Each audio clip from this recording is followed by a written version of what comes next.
Roberto Mercado estaba sentado en la estéril sala de espera del hospital infantil, observando a su hijo de 7 años, Daniel, presionar un pañuelo contra su nariz. Era la cuarta hemorragia nasal de esa semana, la 20ª de ese mes. Carolina, su esposa, estaba sentada a su lado con el teléfono apretado entre ambas manos, con los nudillos blancos. Sr. ¿Y señora Mercado? ¿La doctora? Palacios salió del pasillo, con una expresión cuidadosamente neutral, de esa manera que tienen los médicos cuando no tienen respuestas. Roberto se puso de pie, colocando una mano sobre el hombro de Daniel. El niño lo miró con una confianza que hizo que el pecho de Roberto se apretara. Entraron en la sala de consulta. ¿La doctora? Palacios abrió el historial de Daniel en su computadora, la pantalla estaba llena de resultados de pruebas y rangos de referencia. Hemos completado el panel de hematología completo, las imágenes y los estudios de coagulación especializados. Quería revisar todo con ustedes. Roberto se inclinó hacia adelante. ¿Y todo es normal? La voz de la doctora. Palacios denotaba frustración. Recuentos de células sanguíneas, función plaquetaria, factores de coagulación, incluso los trastornos hemorrágicos raros. Todo dentro de los parámetros normales. No hay anomalías anatómicas en sus fosas nasales. Ni tumores, ni daños estructurales. Entonces, ¿por qué sangra todos los días? La voz de Carolina se elevó. A veces 2 veces al día. Está aterrorizado de ir a la escuela. Roberto trabajaba como documentalista, pasando años investigando historias que otros pasaban por alto. Había construido una carrera encontrando patrones en el caos, haciendo las preguntas correctas cuando las respuestas parecían imposibles. Esto era diferente. Este era su hijo, y cada camino lógico no llevaba a ninguna parte. Quiero realizar un análisis toxicológico, dijo Roberto. Integral, todo lo que se pueda analizar. ¿La doctora? Palacios asintió lentamente. Esa es la prueba 14. Tardará unos días en dar resultados. Mientras tanto, sigan haciendo lo que están haciendo. Monitoreen los episodios. Eviten cualquier anticoagulante y documenten todo. Salieron del hospital mientras el sol de la tarde entraba sesgado por el estacionamiento. Daniel sostenía la mano de Roberto, su otra mano aún aferraba el pañuelo manchado de sangre. El niño había dejado de hablar de ello, había dejado de quejarse. Eso era lo que más asustaba a Roberto, la resignación en los ojos de su hijo.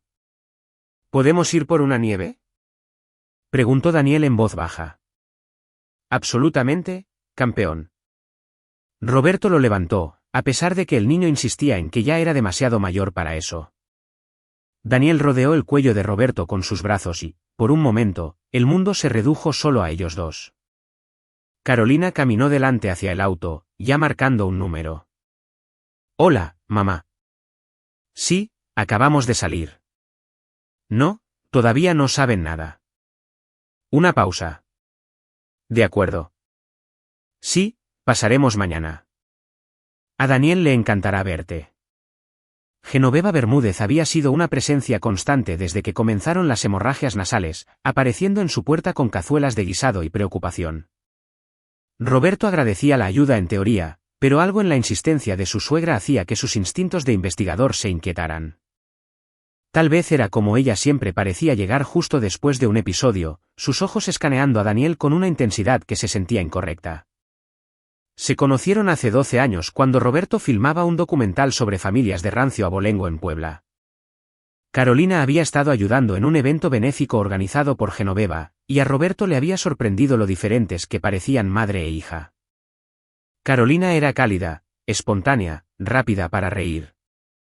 Genoveva era mesurada, controlada, su sonrisa nunca llegaba del todo a sus ojos. ¿Tu madre sabe que veremos al químico mañana?, preguntó Roberto mientras abrochaba a Daniel en su asiento de auto. Ella piensa que es una pérdida de tiempo. Carolina encendió el motor. Dice que deberíamos confiar en los médicos. Los médicos no tienen respuestas. Roberto se volvió para mirar a su esposa. No voy a parar hasta descubrir qué le pasa a nuestro hijo. Esa noche, después de que Daniel se durmiera, Roberto se sentó en su oficina en casa revisando imágenes de su último proyecto, un documental sobre toxinas ambientales que afectan a niños en ciudades industriales. Su teléfono vibró. Un mensaje de texto de su asistente de investigación, David Quiroz. Encontré algo interesante sobre esa familia por la que preguntaste. Llámame. Roberto salió al porche trasero antes de marcar. David contestó al primer tono. Así que, hice esa verificación de antecedentes que querías sobre Genoveva Bermúdez, dijo David. Tomó algo de investigación. Ella borró la mayor parte de su pasado bastante bien. ¿La mayor parte? Estuvo casada antes que el padre de Carolina. El primer marido murió joven, a los 32. Infarto. Tuvieron una hija juntos. El pulso de Roberto se aceleró. Carolina nunca mencionó una media hermana. Porque la niña murió. 4 años de edad. Envenenamiento agudo, pero dictaminaron que fue accidental. Dicen que accedió a suministros de limpieza. Genoveva estaba devastada. Aparentemente, el matrimonio no sobrevivió a eso. Ella se volvió a casar 2 años después con Ricardo Bermúdez, tuvo a Carolina, y hasta donde muestran los registros públicos, nunca volvió a hablar de la primera hija. Roberto miró hacia la oscuridad de su patio trasero. Envíame todo lo que encontraste. Roberto, ¿por qué estás investigando a tu suegra? Porque algo anda mal y no puedo averiguar qué es. Terminó la llamada y se quedó allí un largo momento. Piezas de un rompecabezas flotando en su mente, aún sin conectarse, pero presentes. Una niña muerta, un marido muerto, y ahora Daniel sangrando inexplicablemente, deteriorándose a pesar de los resultados normales de las pruebas. A la mañana siguiente, Roberto llevó a Daniel al Parque México. Los resultados de toxicología no estarían listos hasta dentro de 2 días más, y la espera se sentía como ahogarse.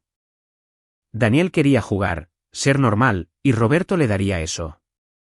Estaban en el estanque de los patos cuando sucedió. Otra hemorragia nasal, repentina y fuerte.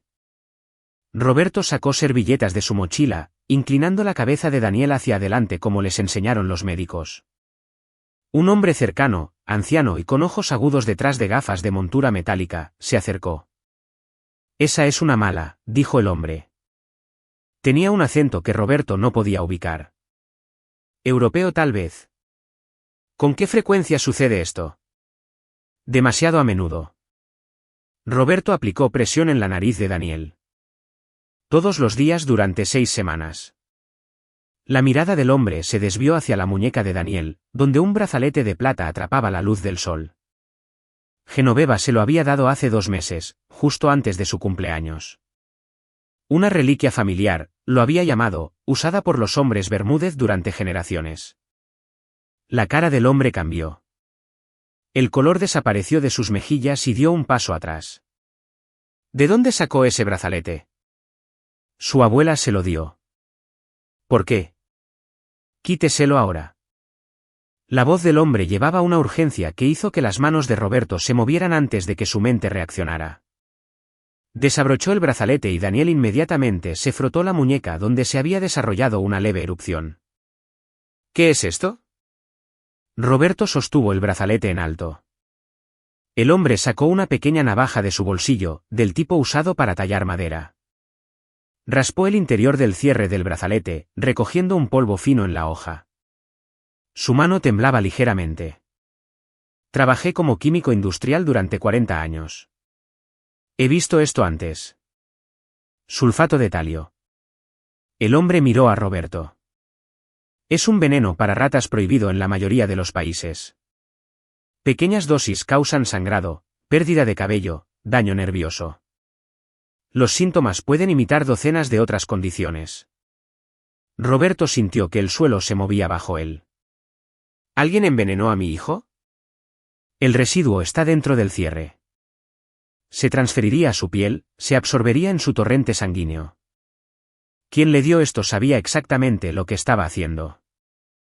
El químico le entregó a Roberto una tarjeta de presentación. Soy Enrique Elizondo. Doy conferencias a veces en la Facultad de Química de la universidad. Haga analizar el brazalete, pero hágalo discretamente. Si alguien está envenenando a su hijo, no pueden saber que usted lo ha descubierto.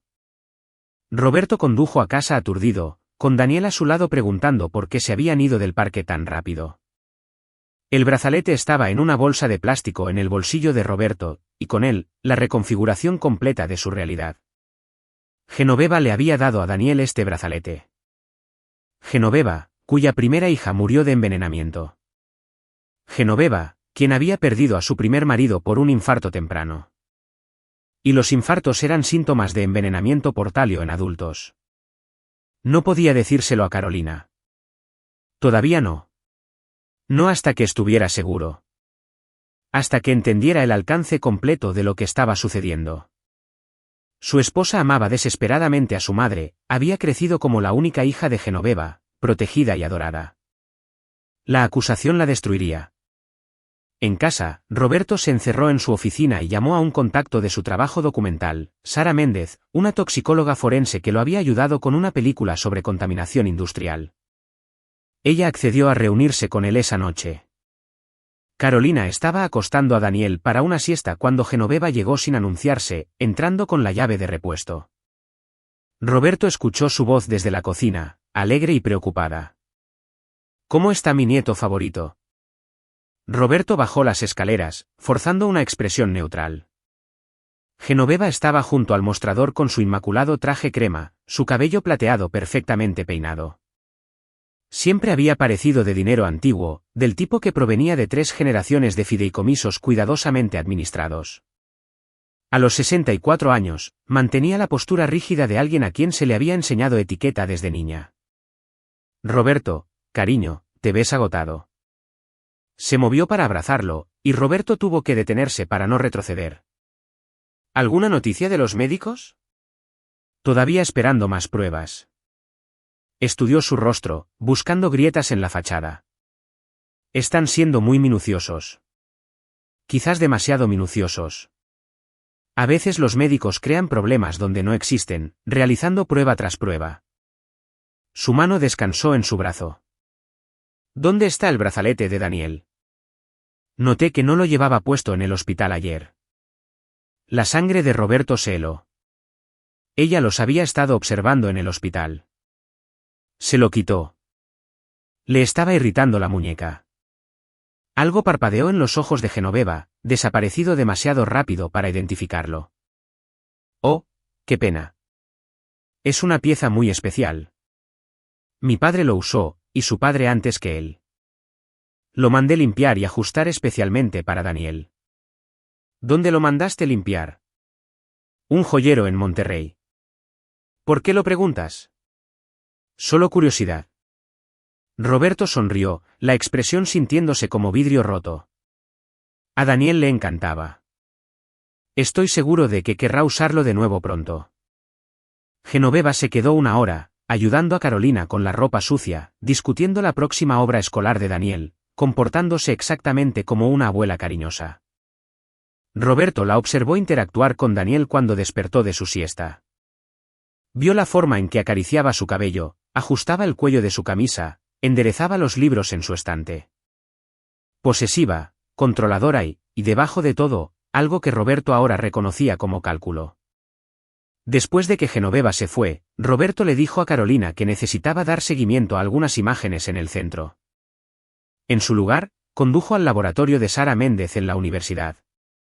Ella lo recibió en el estacionamiento, una mujer de mirada aguda de unos 50 años que había testificado en 3 casos importantes de contaminación ambiental que Roberto había filmado.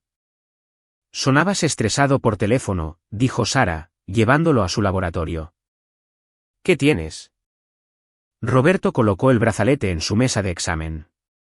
Necesito que analices esto en busca de sulfato de talio. Dentro del cierre. Sara se puso guantes, examinando el brazalete bajo una luz de aumento. Guardó silencio durante varios minutos antes de mirar a Roberto. Definitivamente hay algo aquí.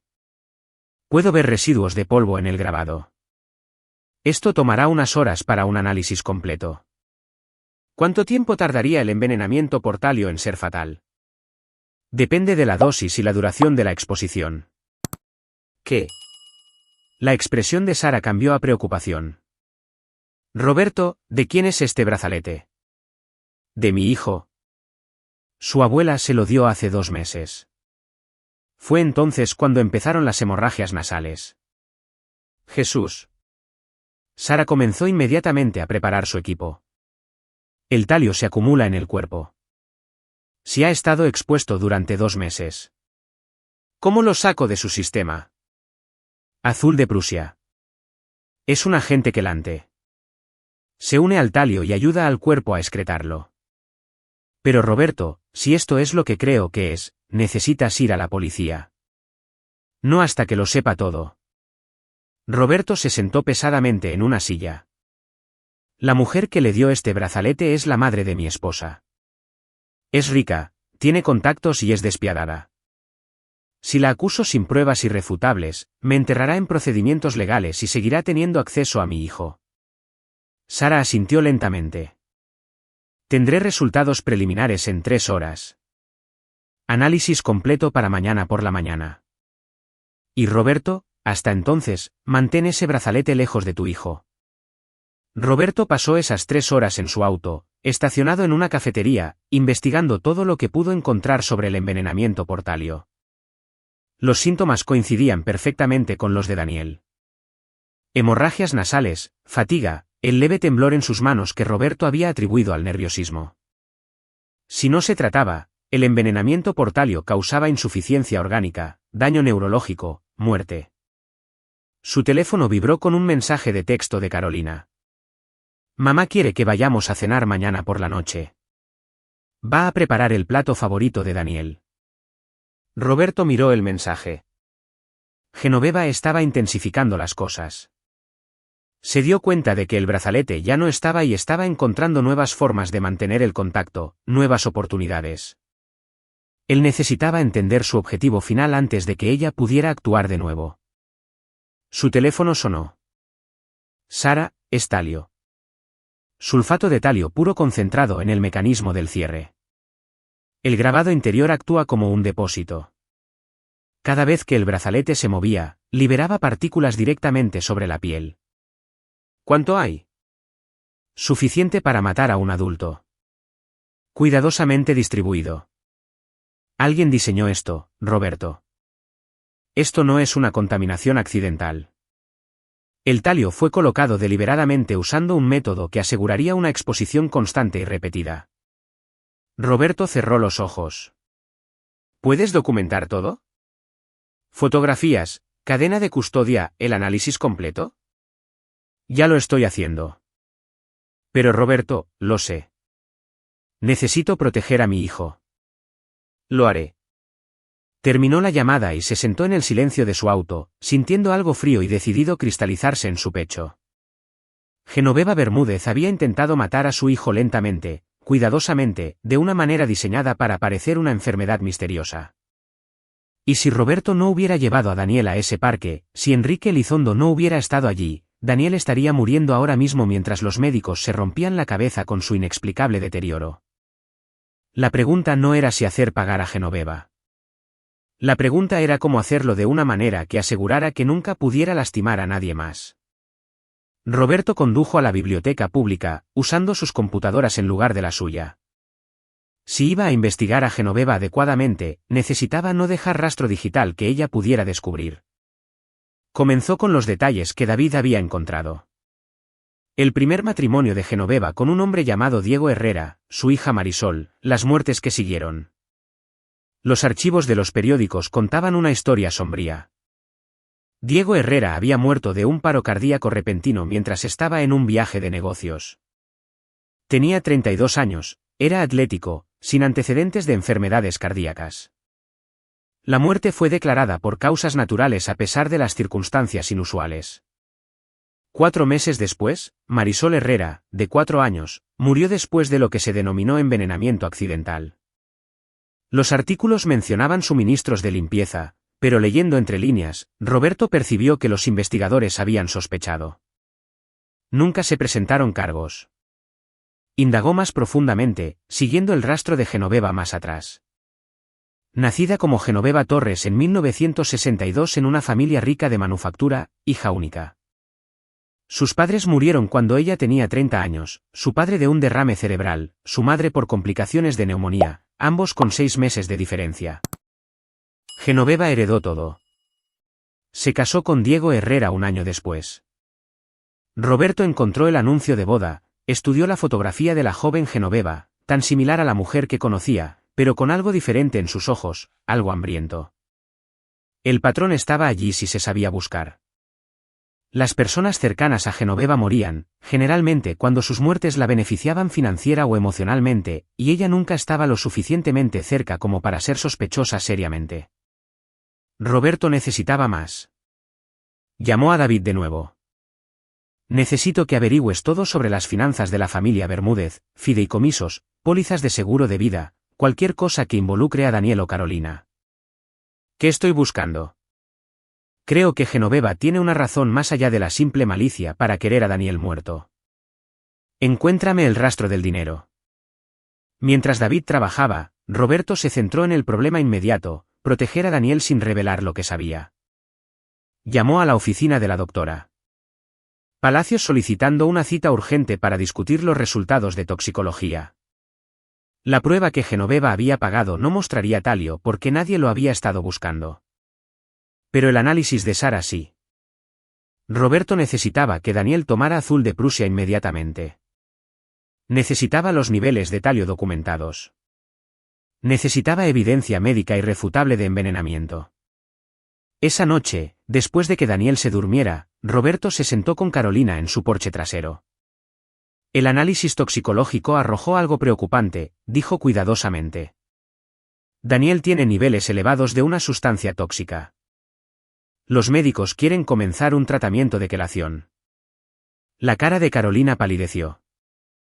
¿Qué sustancia? ¿Cómo se expuso? Todavía están determinando la fuente. Podría ser ambiental. Podría ser algo en la casa. Roberto odiaba mentirle, pero la verdad la destrozaría. Lo importante es que lo detectamos temprano. El tratamiento ayudará. ¡Ay, Dios mío! Carolina se llevó las manos a la cara. Necesitamos decirle a mi madre. Ella querrá saber. No. La voz de Roberto salió más brusca de lo previsto. Todavía no. No hasta que sepamos más. ¿Sabes cómo se pone tu madre? Entrará en pánico. Interferirá con los médicos. Hará todo más complicado. Carolina lo miró extrañada. ¿Desde cuándo quieres ocultarle cosas a mi madre? Desde que me di cuenta de cuánto te estresa cuando está involucrada. Roberto tomó la mano de su esposa. Manejemos esto nosotros primero, ¿de acuerdo? Solo nosotros y los médicos. Podemos decirle a Genoveva una vez que Daniel esté mejor. Carolina asintió lentamente, aunque la duda persistía en sus ojos. Está bien, pero solo por ahora. Roberto sabía que se le estaba acabando el tiempo. En el momento en que Genoveva se enterara de que Daniel estaba recibiendo un tratamiento que eliminaría el talio de su sistema, sabría que alguien había descubierto su método. Ella huiría o encontraría una nueva forma de terminar lo que había comenzado. A la mañana siguiente, David envió sus hallazgos. Roberto leyó los documentos en su oficina cerrada con llave, su ira creciendo con cada página.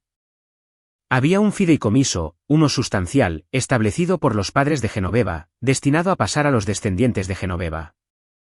Pero los términos eran específicos: si Carolina moría antes que Genoveva, el dinero volvía al control de Genoveva.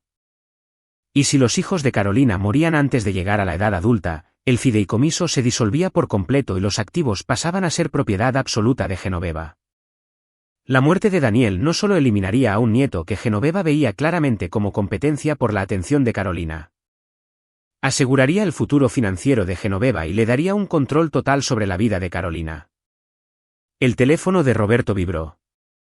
Un mensaje de texto de Genoveva. He planeado un almuerzo especial para Daniel mañana. Solo él y yo. Tiempo de abuela y nieto. Lo recogeré al mediodía. Cada instinto que tenía Roberto gritaba peligro.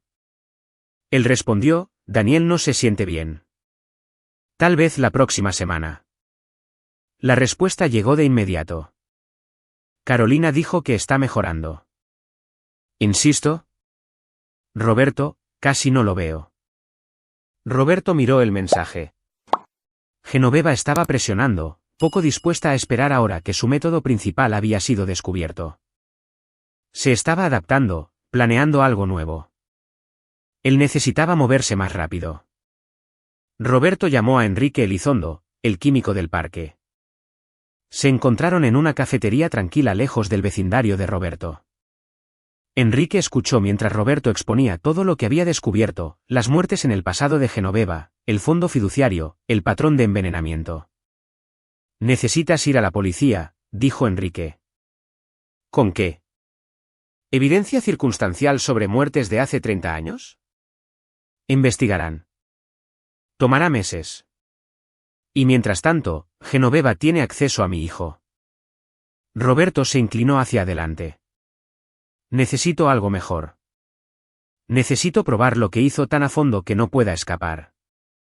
Enrique guardó silencio por un largo momento. «¿Qué estás planeando?» «Voy a darle exactamente lo que quiere. Una oportunidad. Y voy a documentar todo. Eso es peligroso. También lo es esperar». Roberto miró a los ojos al hombre mayor. «¿Me ayudarás?» Enrique sacó un pequeño cuaderno y comenzó a escribir. «El talio tiene una firma espectroscópica distintiva. Si puedes conseguirme muestras de cualquier cosa que Genoveva le haya dado a Daniel, comida, bebidas, juguetes, puedo analizarlas inmediatamente. Y si ella está usando talio de nuevo, la atraparemos en el acto». Roberto sintió que una sombría satisfacción se apoderaba de él. «Entonces preparemos la trampa». Pasó la tarde preparándose. Primero, instaló cámaras ocultas en toda su casa, en la cocina, la sala de estar, el dormitorio de Daniel. Equipos pequeños y sofisticados que había usado para el trabajo documental, fáciles de ocultar. Luego llamó a Carolina. «Creo que deberíamos invitar a tu madre a cenar esta noche. Me siento mal por mantenerla alejada». El alivio de Carolina fue audible. «¿De verdad?» «Ay, Roberto, gracias. Ella ha estado tan preocupada por Daniel». Genoveva llegó a las 6, cargando una caja de pastelería. «Traje las galletas favoritas de Daniel», anunció. «Las de esa pequeña tienda en Monterrey». Roberto sonrió y tomó la caja, con la piel erizándose al contacto.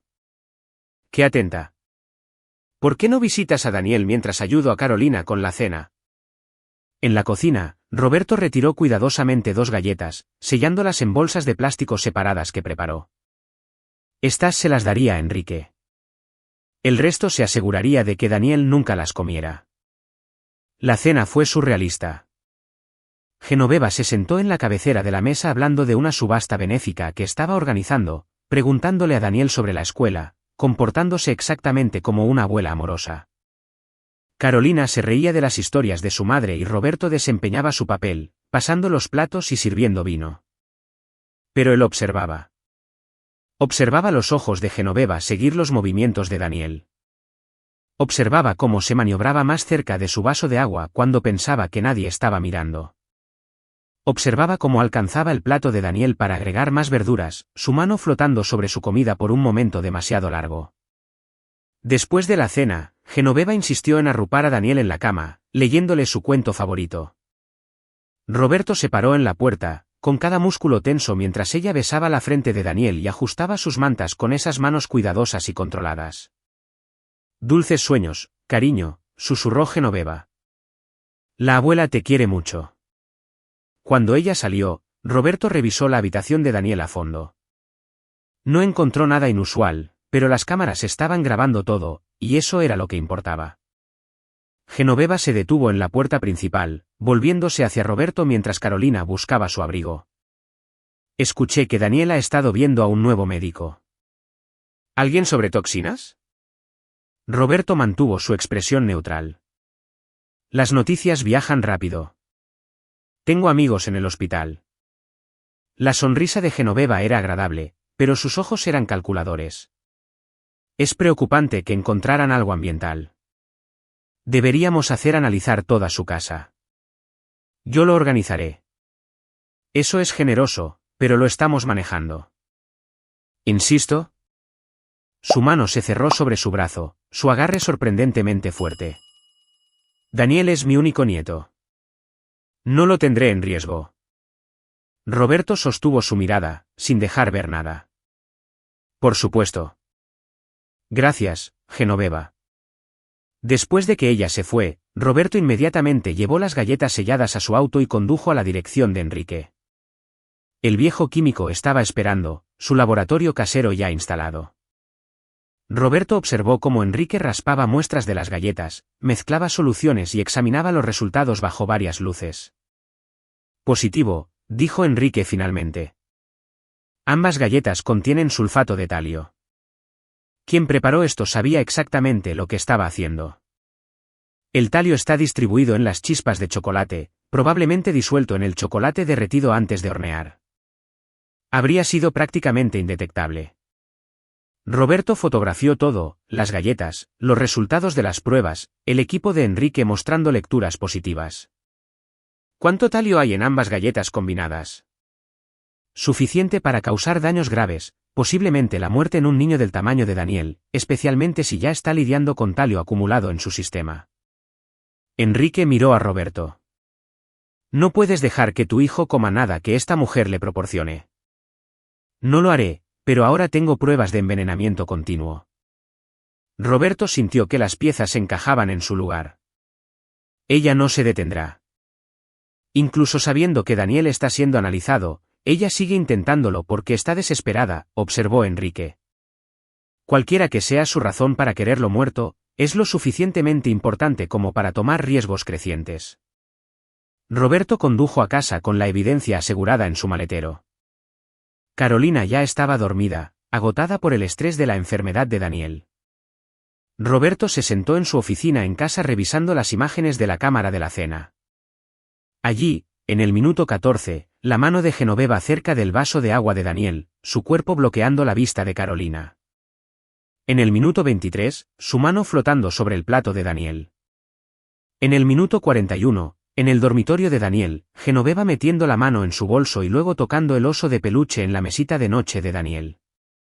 Roberto fue a la habitación de Daniel, con cuidado de no despertarlo. El oso estaba exactamente donde Genoveva lo había tocado. Roberto lo examinó bajo una luz brillante, encontró polvo blanco en una oreja, la oreja que Daniel a menudo sostenía contra su cara mientras dormía. Selló el oso en una bolsa. Otra muestra para Enrique. Otra pieza de evidencia. ¿Pero evidencia para qué?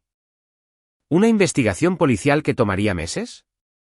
¿Un juicio donde los costosos abogados de Genoveva destrozarían la evidencia circunstancial? ¿Donde Daniel podría tener que testificar, reviviendo la traición de su abuela? No. Roberto había terminado con los canales oficiales. Genoveva había intentado matar a su hijo lentamente, metódicamente, con negación plausible en cada giro. Había planeado durante meses, calculado cada detalle, explotado su posición como abuela amorosa para cometer un asesinato casi perfecto. Roberto igualaría su cálculo con el suyo propio. Usaría los métodos de Genoveva, su arrogancia, su certeza absoluta de que era más inteligente que todos los que la rodeaban. Le daría una oportunidad que no podría resistir, y observaría cómo se destruía a sí misma. Le tomó a Roberto 3 días más poner todas las piezas en su lugar. 3 días durante los cuales se aseguró de que Daniel no comiera nada que Genoveva le proporcionara. Durante los cuales documentó cada intento que ella hizo para acercarse a su hijo. 3 días de planificación, de construir cuidadosamente la trampa que terminaría con esta pesadilla. En la mañana del 4.º día, Roberto llamó a Genoveva. Carolina y yo necesitamos ir a Guadalajara por 3 días. Una emergencia con su película documental. Los inversores amenazan con retirarse. ¡Ay, cielos! ¿Qué hay de Daniel? Por eso llamo. Esperábamos que pudieras cuidarlo. Sé que es mucho pedir, pero... Por supuesto. Estaría encantada. 3 días enteros con mi nieto. La voz de Genoveva se iluminó. Pueden dejarlo cuando lo necesiten. Mañana por la mañana. Tenemos un vuelo temprano. Perfecto. Prepararé su habitación favorita. Y Roberto, no te preocupes por nada. Daniel estará a salvo conmigo. Roberto terminó la llamada e inmediatamente envió un mensaje de texto a David. Está sucediendo. Pon a todos en posición. Durante los últimos 3 días, mientras Roberto reunía evidencia, David había estado reuniendo un equipo. Sara Méndez para monitorear los datos médicos. Un investigador privado llamado Jordan Torres para manejar la vigilancia. Una abogada, Lucía Torres, que se especializaba en casos de abuso y explotación de ancianos. Y crucialmente, un contacto en la fiscalía que le debía un favor a Roberto por un documental que había liberado a un hombre condenado injustamente. Estaban listos. Roberto le dio la noticia a Carolina esa noche, disculpándose por el viaje de último minuto. Son solo 3 días. A tu madre le encanta tener a Daniel. Será bueno para ambos. Carolina vaciló. ¿Estás seguro? Con Daniel aún recuperándose. El médico dijo que está mucho mejor. La terapia de quelación está funcionando. Roberto acercó a su esposa. Y honestamente, un tiempo con tu madre podría ser bueno para ti también. Has estado tan estresada. A la mañana siguiente, Roberto y Carolina subieron a Daniel al auto con su bolsa de viaje. Roberto había empacado todo él mismo, ropa, juguetes, libros, bocadillos sellados. Nada que Genoveva pudiera manipular antes de la llegada de Daniel. En la casa de Genoveva, una extensa propiedad en los suburbios, la mujer mayor los recibió con los brazos abiertos. Mi niño querido, nos divertiremos mucho. Planeé todas tus actividades favoritas. Daniel abrazó a su abuela, y Roberto tuvo que dejar que sucediera sabiendo lo que ella realmente era. Carolina besó a Daniel para despedirse, haciéndole prometer que se portaría bien. Mientras se alejaban, Carolina saludó hasta que la casa de Genoveva desapareció de la vista. Me siento culpable por dejarlo. Él estará bien, mintió Roberto. Porque Daniel no estaría en la casa de Genoveva. No realmente. Condujeron hasta el aeropuerto, hicieron los trámites de facturación, incluso caminaron hasta el puesto de control de seguridad. Luego, mientras Carolina se dirigía al baño, Roberto le envió un mensaje de texto: necesito sacar algo del auto. Te veo en la puerta de embarque. No fue al auto. Fue al estacionamiento donde David esperaba en una camioneta sin marcas. El equipo ya estaba instalado. Jordan Torres estaba allí también, junto con Sara Méndez y una mujer que Roberto no reconoció. Esta es la detective Mónica Peralta, presentó Jordan. Ella está con la unidad de víctimas especiales de la Fiscalía. Fuera de servicio, pero interesada. Roberto le estrechó la mano. Agradezco que estés aquí. Jordan me mostró tu evidencia, dijo Mónica. Si esto se desarrolla como crees que lo hará, podré actuar rápido.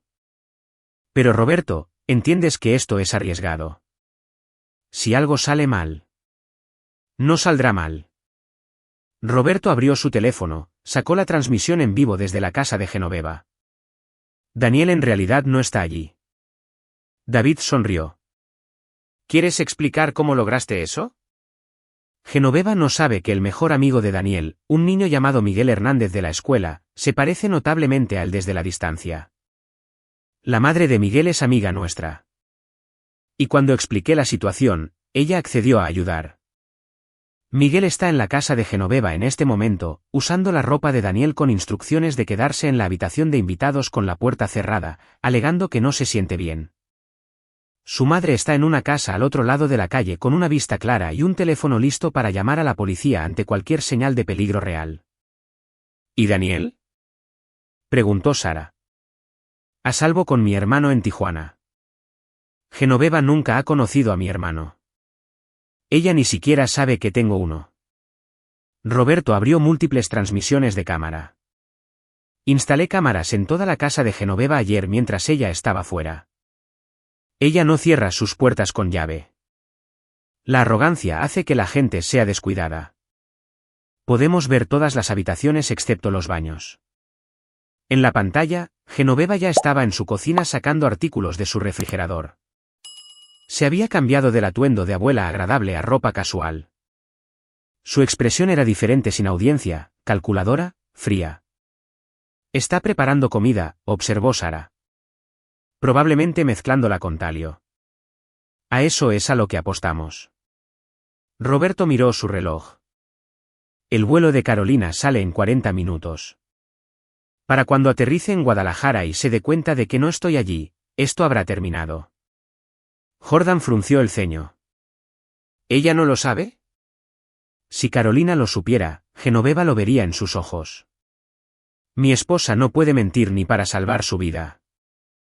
Es una de las cosas que amo de ella».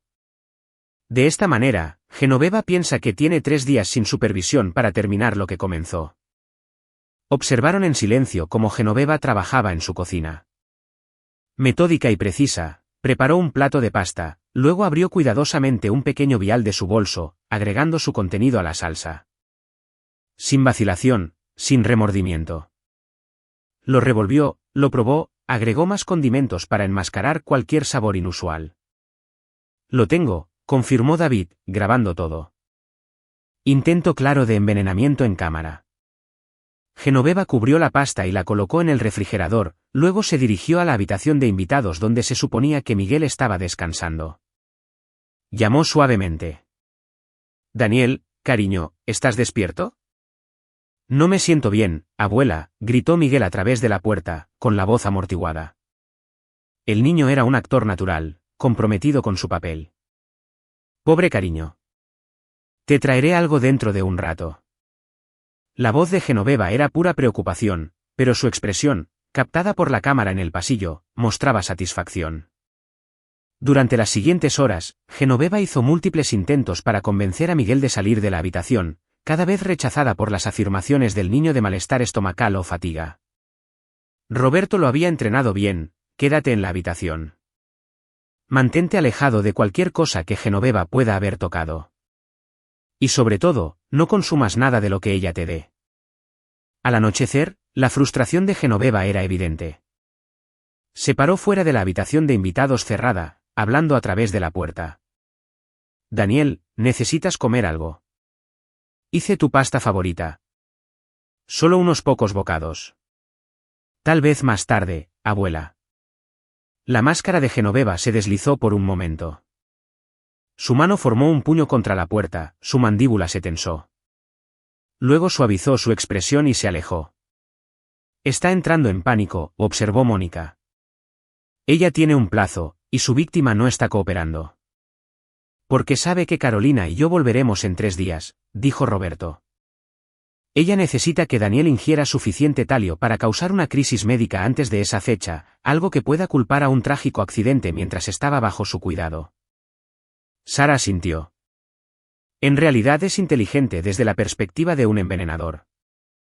Si Daniel muere mientras está bajo su cuidado, ella puede afirmar que ya estaba enfermo, que trató de ayudar pero no pudo salvarlo. La abuela afligida estaría por encima de toda sospecha». A las 10 de la noche, Genoveva intentó un nuevo enfoque. Llamó a la puerta de la habitación de invitados de nuevo. «Daniel, cariño, estoy preocupada por ti. Creo que deberíamos llamar a tus padres». Miguel, siguiendo las instrucciones de Roberto, respondió: «No, no los llames. No quiero arruinar su viaje. Solo estoy cansado». A través de la cámara, Roberto vio cambiar la expresión de Genoveva.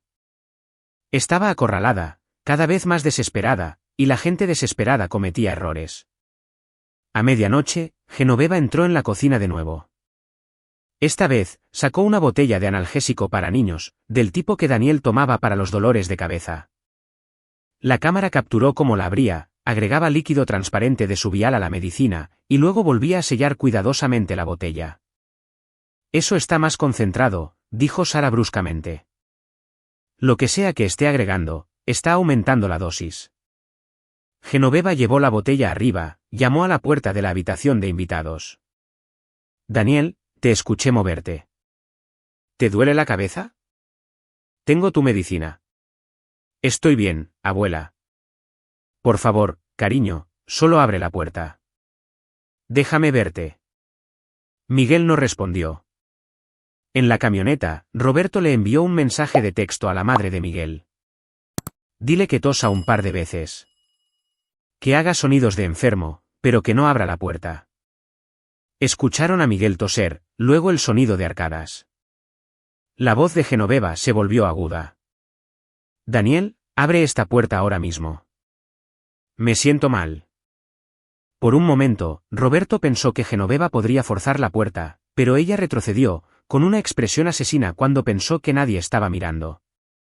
Regresó a su propio dormitorio y a través de la cámara allí, la vieron hacer una llamada telefónica. David mejoró el audio. Genoveva estaba llamando a alguien llamado Julio Salinas. Necesito que recojas un paquete mañana por la mañana. Entrégalo en una dirección que te enviaré por mensaje. Y Julio, esto debe parecer un accidente. El niño ya está enfermo, ya está débil. Debería ser fácil. La sangre de Roberto se heló. Genoveva no solo estaba planeando envenenar a Daniel ella misma. Estaba contratando a alguien para asegurar que el trabajo se completara. Eso es conspiración para cometer asesinato, dijo Mónica, ya en su teléfono. Voy a reportar esto. Espera. Roberto levantó una mano. Todavía no. Necesitamos identificar a este Julio Salinas. Necesitamos atrapar a Genoveva en el acto completo. Si nos movemos ahora, ella afirmará que la conversación era sobre otra cosa, que estamos malinterpretando. Roberto, un día más. Deja que haga un movimiento más. Pero ahora sabemos que está intensificando las cosas. Es hora de traer a Daniel de vuelta al juego. A las 3 de la madrugada, después de que Genoveva finalmente se durmiera, Roberto entró en su casa usando la llave que había tomado del llavero de Carolina. Se movió silenciosamente por las habitaciones, colocando cámaras adicionales, un rastreador GPS en el auto de Genoveva y un pequeño dispositivo de grabación en su bolso. Luego fotografió la pasta contaminada, la botella de medicina, todo lo que Genoveva había preparado. También tomó muestras de todo, sellándolas en bolsas de evidencia para pruebas posteriores. De vuelta en la camioneta, Roberto abrió una nueva transmisión de cámara. Esta desde el otro lado de la calle. Mañana por la mañana, Daniel va a llegar de verdad. El verdadero Daniel, no Miguel. La madre de Miguel lo recogerá al amanecer antes de que Genoveva despierte. Y traeré a Daniel aquí. ¿Es eso prudente? Sara parecía preocupada. Daniel nunca estará solo con ella. Yo estaré en la casa, escondido todo el tiempo. Pero Genoveva necesita verlo. Necesita creer que su oportunidad es real, y necesito que intente una vez más frente a la cámara con testigos listos para intervenir de inmediato. La mañana siguiente procedió exactamente como Roberto planeó. Miguel fue extraído antes del amanecer. A las 8 de la mañana, Roberto llevó a Daniel a la casa de Genoveva, estacionándose calle abajo. Papá, no entiendo, dijo Daniel. Dijiste que me iba a quedar con el tío Tomás. Cambio de planes, amigo. Pero aquí está la cosa. Esto es realmente importante. No importa lo que la abuela te ofrezca de comer o beber hoy, dices que no. Dile que te duele el estómago. ¿Puedes hacer eso? Daniel asintió, aunque la confusión llenaba sus ojos. ¿La abuela está enferma? Algo así. Roberto abrazó a su hijo. Voy a estar cerca todo el tiempo. Si algo se siente mal, si te asustas, sal y espérame. ¿De acuerdo? De acuerdo, papá. Roberto vio a Daniel caminar hacia la puerta principal de Genoveva, vio a su hijo llamar y esperar. Genoveva respondió en bata, la sorpresa cruzando su rostro. ¿Daniel? ¿Qué estás haciendo aquí? Papá tuvo que volver temprano. Dijo que podía terminar mi visita contigo. Los ojos de Genoveva escanearon la calle. Roberto se agachó más en su auto. ¿Dónde está tu padre? Tuvo que ir a una reunión. ¿Me recogerá esta noche? Roberto vio la mente de Genoveva trabajando. La vio recalcular. Hizo pasar a Daniel adentro, ya moviéndose hacia la cocina. ¿Has desayunado? No tengo hambre. Tonterías. Los niños en crecimiento necesitan comer. En la camioneta, Roberto monitoreaba cada movimiento. Jordan Torres estaba posicionado en la calle con una línea de visión clara a cada salida. Sara tenía un botiquín médico listo. Mónica Peralta tenía un equipo en espera a 3 cuadras de distancia. Genoveva preparó huevos, tostadas, jugo de naranja. El pecho de Roberto se apretó mientras la veía ir al refrigerador, sacar una pequeña botella sin etiqueta, agregar varias gotas al jugo de naranja de Daniel cuando él estaba de espaldas. Lo tengo, confirmó David. Intento claro de envenenamiento. Genoveva puso el plato frente a Daniel, con una sonrisa cálida. Come, cariño. Daniel miró la comida, luego a su abuela. Realmente me duele el estómago. Tal vez más tarde. La sonrisa de Genoveva se tensó. Daniel, necesitas comer. No hagas esto difícil. Pero papá dijo. Daniel se detuvo. Tu padre dijo que... El teléfono de Roberto vibró. Un mensaje de texto de Daniel, la abuela está actuando raro. Tengo miedo.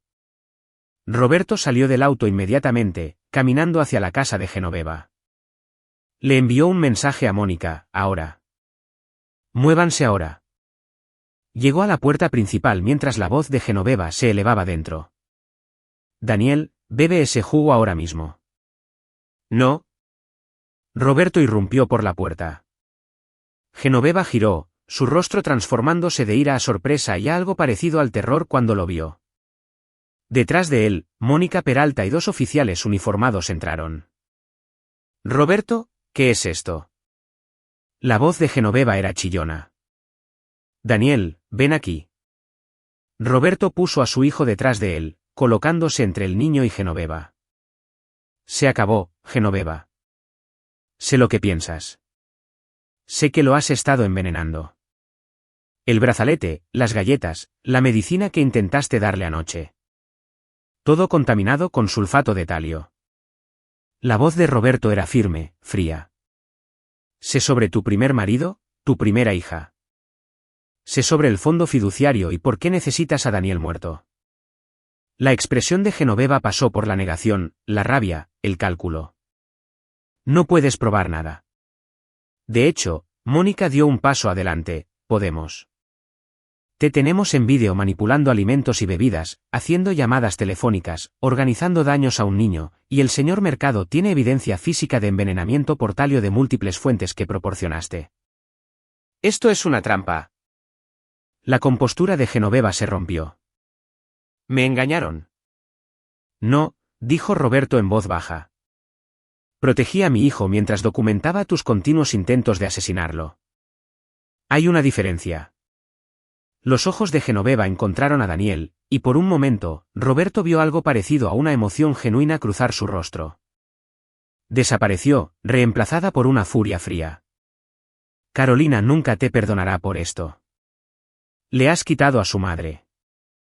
Tú misma te quitaste, dijo Roberto, en el momento en que decidiste que la vida de tu nieto valía menos que tu cuenta bancaria. Genoveva fue arrestada esa mañana. En su bolso, la policía encontró 2 viales de sulfato de talio, un horario detallado de cuándo administrar las dosis y notas sobre los síntomas de Daniel. En su caja de seguridad, más tarde encontrarían documentación de casos de envenenamiento anteriores que había estudiado, revistas médicas con pasajes resaltados sobre toxinas indetectables. La evidencia era abrumadora. Genoveva Bermúdez había pasado meses planeando el asesinato perfecto, y Roberto había documentado cada paso. Durante las semanas siguientes, surgieron más detalles. Julio Salinas era un todólogo que Genoveva había contratado antes, fácilmente presionado para testificar contra ella a cambio de una sentencia reducida. Reveló que Genoveva se le había acercado para encargarse de un problema, ofreciéndole $1.000.000 para asegurar que le ocurriera un accidente a un niño que no se echaría mucho de menos de todos modos. La investigación sobre el pasado de Genoveva descubrió verdades aún más oscuras. Su primer marido, Diego, había estado asegurado por 40 millones de pesos. Su muerte fue declarada natural a pesar de los síntomas de envenenamiento por talio. Su hija, Marisol, sí había muerto de envenenamiento, pero el detective que había investigado mantuvo notas privadas detalladas expresando su certeza de que Genoveva era responsable.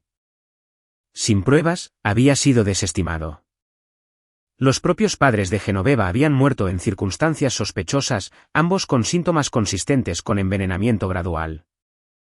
Ella era una asesina en serie que había operado durante décadas, usando su riqueza y posición social como escudos, eligiendo víctimas cuidadosamente y manteniendo una negación perfecta.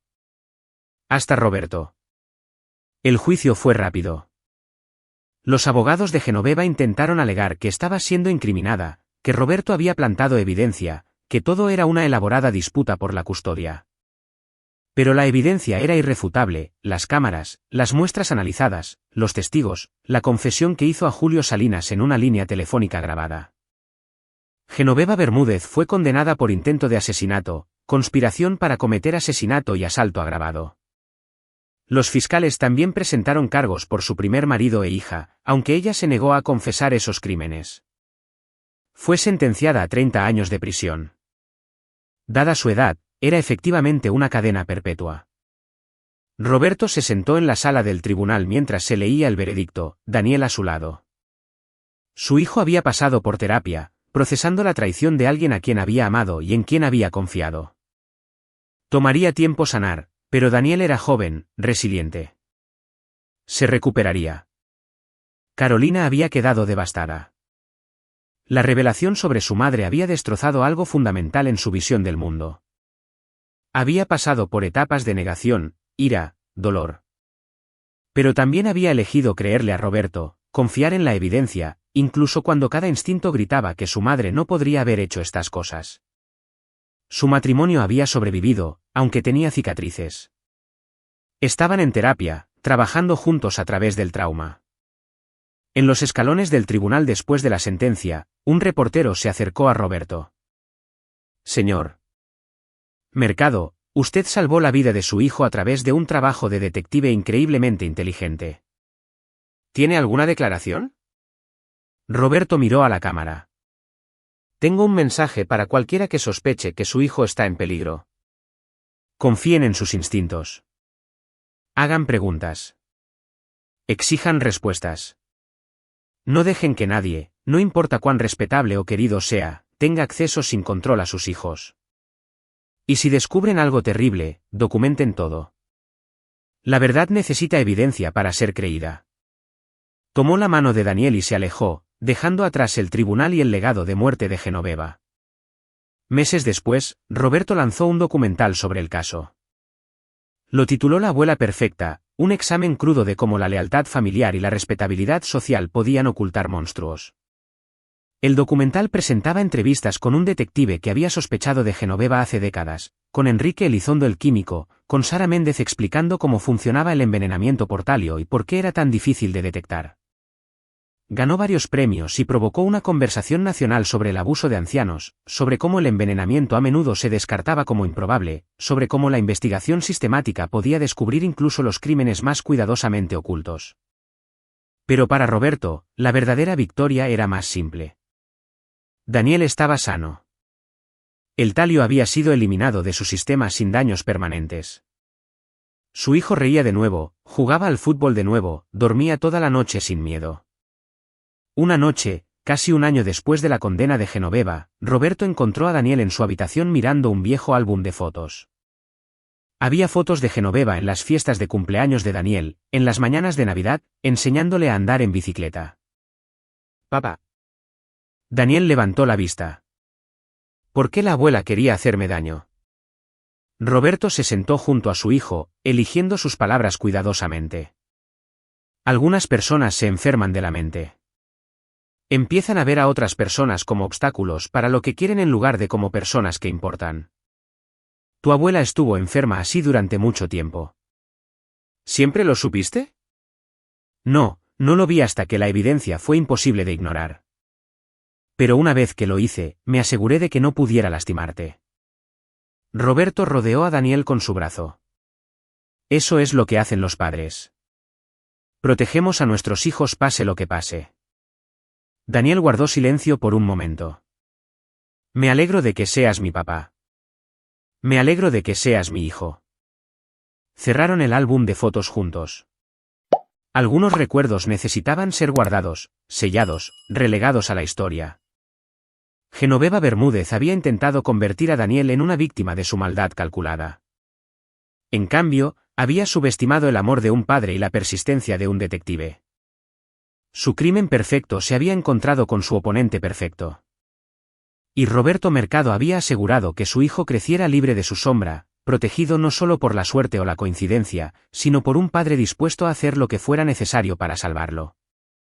Genoveva pasaría el resto de su vida en prisión, su reputación destruida, sus crímenes expuestos al mundo. Daniel pasaría su infancia jugando, aprendiendo, convirtiéndose en la persona que estaba destinado a ser. La justicia, había aprendido Roberto, no siempre se trataba del sistema legal. A veces se trataba de un hombre interponiéndose entre el mal y la inocencia, negándose a ceder. A veces se trataba de un padre que amaba a su hijo más de lo que temía al monstruo que llevaba la cara de una abuela. Y a veces, cuando luchabas con inteligencia en lugar de solo luchar duro, cuando documentabas en lugar de acusar, cuando construías un caso inexpugnable en lugar de confiar en que otros te creyeran, a veces ganabas. Roberto había ganado. Más importante aún, Daniel había sobrevivido. Eso era todo lo que importaba. Y ahí lo tienen. Otra historia llega a su fin. ¿Qué les pareció? Me encantaría escuchar sus pensamientos en los comentarios a continuación. Si disfrutaron de esta historia, consideren unirse a nuestra comunidad suscribiéndose. Significa el mundo para nosotros. Para más historias como esta, echen un vistazo a los vídeos recomendados en pantalla, y los veré allí.